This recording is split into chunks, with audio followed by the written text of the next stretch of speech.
आचार्य जी हैं, आचार्य जी से हम उनकी अमृतवाणी से इसका संक्षिप्त मंदिर के विषय में जानकारी हासिल करेंगे। तो सब लोग चुपचाप सुनेंगे। आचार्य जी। ये माता अनुसुईया की तपस्थली है। यहाँ पे माता अनुसुईया त्रिषि जी की पत्नी है। सप्तऋषियों में आते हैं त्रिषि जी, और माँ अनुसुईया उनकी पत्नी है। माता अनुसुईया ने पतिवर्धन पे यहाँ पे साधना करी थी, और त्रिषि जी की गुफा यहाँ से 1.5 किलोमीटर आगे, आप लोग सभी गए होंगे यहाँ पे। तो माता पतिवर्धन पे माँ ने साधना करी। तीनों लोकों में माँ के बराबर पतिवर्ता नारी कोई नहीं थी। तो बोलते हैं कि जब लक्ष्मी सरस्वती पार्वती जी को ये बात पता चली तो तीनों देवियों ने माँ की परीक्षा लेने के लिए ब्रह्मा विष्णु महेश को इस स्थान पर भेजा था।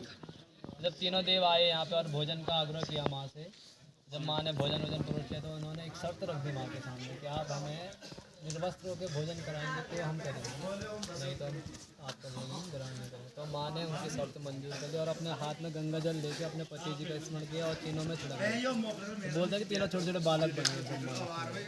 तो जब बालक बन गए फिर माँ के लिए चला, माँ ने उनको अपना दूध खिला के बोलते हैं 6 महीने तक ब्रह्मा विष्णु महेश इस स्थान से बालक बन के रहे। जब वो बालक बन के रहे तो तीनों देवियों को भी यहाँ पे आना पड़ा उनको लेने के लिए। नारद जी ने बोल दिया कि तो जब तक आप लोग आ नहीं तब तक तीनों देव आ नहीं सकते। तो जब तीनों देवियों ने देखा कि तीनों देव बालक बने तो तीनों माँ के चरणों में नतमस्तक हो गए। और तीनों जब माँ के चरणों में नतमस्तक हो गए तो फिर माँ ने वही गंगा जल लेके तीनों देवों में उनके स्वरूप में उनको बोलते जब तीनों देव यहाँ से जाने लग गए थे तो माँ व्याकुल हो गई। माँ तब तक माँ के कोई बच्चे नहीं थे, माँ तो साधना में थी। और जब तीनों देव यहाँ पे बालक बन के रहे तो उनकी ममता माँ की वो हो गई और वो मोह माया सांसारिक जीवन में वो हो गई थी, व्यस्त हो गई थी। और फिर वो रोने लग गए जब तीनों देव जाने लग गए। तो फिर तीनों देव ने माँ को वरदान दिया कि माँ हम तेरे बच्चे बन के रहेंगे हमेशा और तेरे गर्भ से जन्म लेंगे। तो फिर माँ के गर्भ से तीनों देवों ने जन्म लिया, दुर्वासा ऋषि, चंद्रमा और दत्तात्रेय जी। तो दत्तात्रेय जयंती पर ही यहाँ मेला लगता है, जो ये कल हुआ मेला मार्च महीने की चतुर्दशी और पूर्णिमा को दत्तात्रेय जयंती होती है। तो उस दिन यहाँ मेला इसीलिए लगता है। और 1.5 किलोमीटर आगे जो त्रिषि की गुफा है वहाँ जो झरना बहता है, बोलते हैं कि वो माँ ने अपने तप से गंगा जी को वहाँ अवतरित किया है। और त्रिषि जी को प्यास लगी थी जब साधना के दौरान, तो माँ की परीक्षा लेने के लिए उन्होंने माँ को बोल दिया कि मुझे प्यास लगी और मुझे पानी पीना है।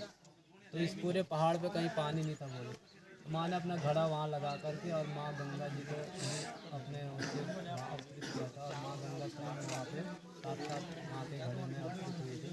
तो उसको अमृत गंगा इसीलिए बोलते हैं। तो देखा होगा आपने कि वो घड़ानुमा बना है नीचे कुंड, और वो जब छलकता है घगरा तो उसके बाद पानी जो बाहर गिरता है वो झरना ऐसे ही गिरता है, पहले नीचे गिरता है फिर उसके बाद छलकते हैं ऐसे बाहर के लिए आते, तो वो अमृत कुंड है। तो बोलते हैं वो अमृत गंगा है और उसकी परिक्रमा होती है यहाँ पे। जिस समय कहीं भी चले जाओ गंगा की पूरी परिक्रमा कहीं नहीं होती। एक ये स्थान ऐसा बना है जहाँ पर गंगा जी की परिक्रमा का वो बना हुआ है, तो ये इसलिए भी महत्व है। और यहाँ पे माँ पुत्रदायिनी है, निसंतान लोग होते हैं जो ज़्यादातर आते हैं साल भर में कभी भी यहाँ पर बैठ सकते हैं रात को।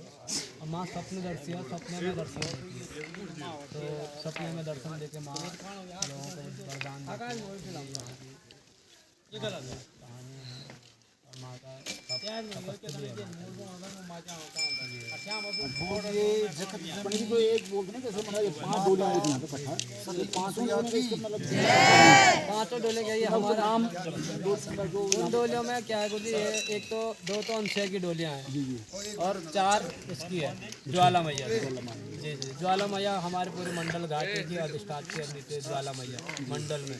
तो आदि व्याधि आती है तो ज्वाला जी का मंदिर है उसके लिए। और माँ अनुसुईया तो यहाँ साधना करते हैं, उनकी सबकी अधिष्ठात्री माँ अनुसुईया यहाँ पे। तो ये अपने उस दिन माँ के वो समझ लो आपका अतिथि है वो, तो माँ अपने बेटे के बर्थडे पे उनको यहाँ बुलाती है और उनको आमंत्रित करती है। और यहाँ पे 3, 5 और 6 डोलियाँ आके माँ के चरणों में रहती है। रात भर दत्तात्रेय जी का जन्मदिन है उस दिन, तो इसलिए वो आती है यहाँ पे मेहमान बन के आती है।